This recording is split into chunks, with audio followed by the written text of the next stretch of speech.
Ouverture ce lundi 22 juin 2020 par visioconférence de la conférence panafricaine sur le Grand Inga et l'hydroélectricité en République démocratique du Congo. Dans son mot d'ouverture, le chef de l'État a évoqué la pertinence de ce projet qui jettera les bases d'une gestion durable des nombreuses ressources du pays. À l'occasion de mon avènement à la présidence de la République l'année dernière, j'avais pris entre autres engagements prioritaires devant la nation de résoudre le problème d'accès à l'électricité qui est l'une des bases du développement de la République démocratique du Congo dans tous les secteurs.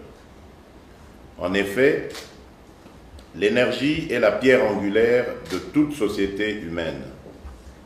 Elle est le passeport de la transformation économique et l'un des piliers des services de l'éducation et de la santé.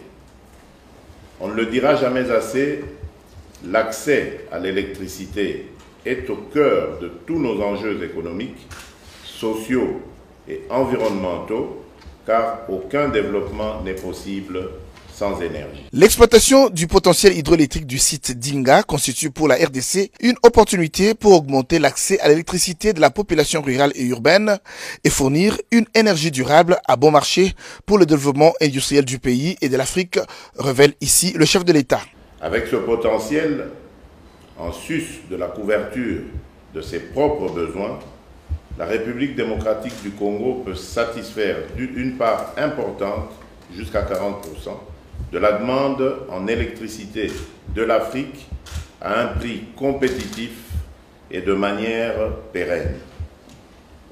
En raison de son impact au niveau continental, le projet Grand Inga est aussi un projet prioritaire de l'agenda 2063 de l'Union africaine et ses différentes composantes font également partie du programme de développement des infrastructures en Afrique, PIDE et projet d'action prioritaire PAP. Intervenant après le chef de l'État, le haut représentant de l'Union africaine pour le développement des infrastructures en Afrique, Raila Odinga, a mis en exergue l'importance du barrage hydroélectrique d'Inga pour l'Afrique. Inga présente une opportunité énorme pour le continent. Nous devons soutenir le projet du Grand Inga, qui n'est pas seulement de la RDC, mais celui du continent, a-t-il indiqué. Il a émis le vœu devant le chef de l'État, Félix Antoine Tshisekedi, annoncé à l'occasion de 60 ans de la RDC, la mise en œuvre du Grand Inga. Dans une modération assurée par le conseil spécial du chef de l'État en matière d'infrastructure,